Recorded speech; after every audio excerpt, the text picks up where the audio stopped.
Hi, అందరికీ నమస్తే. Welcome to విశ్వ రహస్యం. ఫ్రెండ్స్, ఇవాళ మీకు షిరిడి గురించి చెప్పబోతున్నాను. షిరిడి అనేది ఒక గ్రామం. ఇప్పుడు అది పెద్ద పట్టణంగా తయారైంది. మహారాష్ట్రలోని అహ్మద్ నగర్ జిల్లాలో ఈ షిరిడి గ్రామం ఉంది. షిరిడి సాయిబాబా అంటే నమ్మని భక్తుడు ఉండడు. ఆయన ఎన్నో మహిమలు చూపించిన గురువు. దత్త అవతారాల్లో ఒకరిగా, ఆ గురు పరంపరలో ఒకరిగా చెబుతూ ఉంటారు భక్తులు.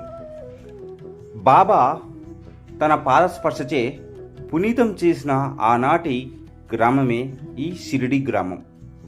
ఈ రోజున ఒక పట్టణంగా వెలుగుతుంది షిరిడి గ్రామం. ఇది మహారాష్ట్రలోని అహ్మద్ నగర్ జిల్లాలో మనకి ఉంది. అప్పట్లో బాబా ఎక్కడి నుంచి వచ్చాడో, ఆయన తల్లిదండ్రులు ఎవరో, ఏ కులానికి చెందినవాడో ఎవరికీ తెలియదు. ఆయన ఆ విషయాల గురించి ఎప్పుడు ఎక్కడ ప్రస్తావించిన దాఖలాలు లేవు. ఆయనకి తెలిసిందల్లా అపారమైన ప్రేమను అందరికీ పంచడమే. బాబా ఎప్పుడు గురువును ఆశ్రయించమని చెప్పారు. ఆయన ఎలాంటి ప్రవచనలు చెప్పేవారు కాదు.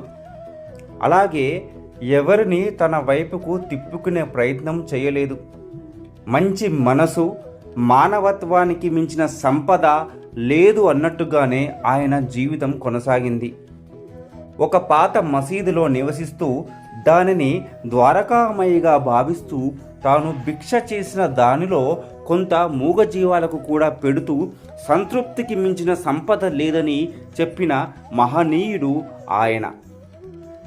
మూగజీవాలకు ఆహారాన్ని అందించి తన కడుపు నిండిందని చెప్పిన వారాయన.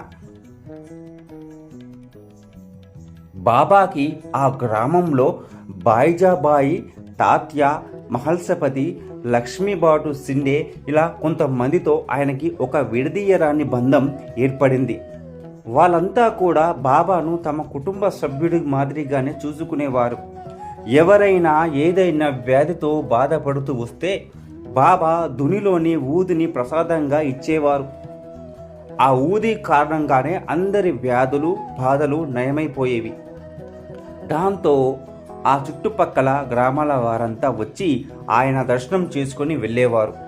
తన కోసం ఎవరు ఏది తెచ్చినా అక్కడున్న వాళ్ళందరికీ పంచేసి అప్పుడు తాను తినేవారు సాయిబాబా. తనకి శాస్త్రాలపై మంచి పట్టు ఉందని, బాబాకి ఏమీ తెలియదనుకున్న ఒక వ్యక్తి అహంభావాన్ని, తనకి కండబలం ఉన్న కారణంగా బాబాపై దాడి చేయాలనుకున్న వ్యక్తి అహంభావాన్ని అణిచివేసిన వారాయన. బాబా ఎప్పుడు ఎవరి ముందు కూడా సిద్ధులు, మహిమలు చూపించేవారు కాదు.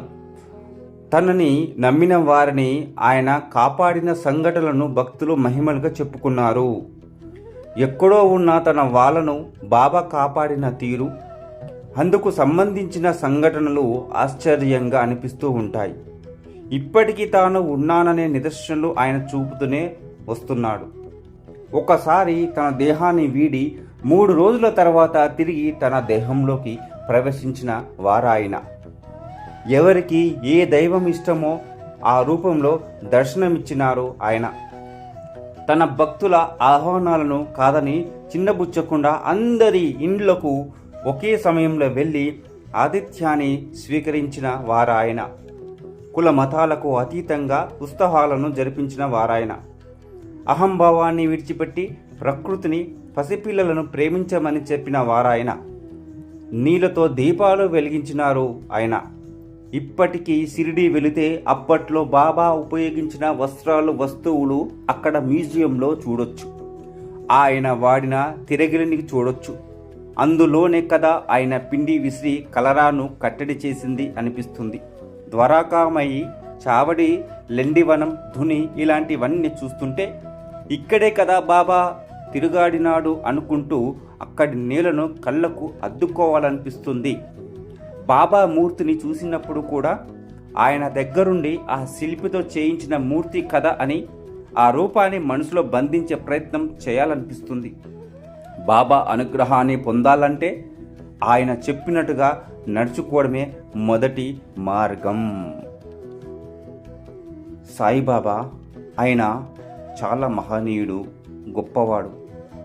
సాయిబాబా తన వద్దకు వచ్చే వారికి అందరికీ వారి బాధలు కష్టాలను అర్థం చేసుకొని వారికి పరిష్కారం చూపేవాడు సాయిబాబా. ఈరోజు ఆయనను ఎంతోమంది, లక్షల మంది, కోట్ల మంది ఆయనను భక్తితో ఆరాధిస్తున్నారు. సో ఫ్రెండ్స్, వీడియో నచ్చితే లైక్ చేయండి, షేర్ చేయండి, సబ్స్క్రైబ్ చేసుకోండి. నెక్స్ట్ మరొక వీడియోతో మళ్ళీ కలుద్దాం. నమస్తే.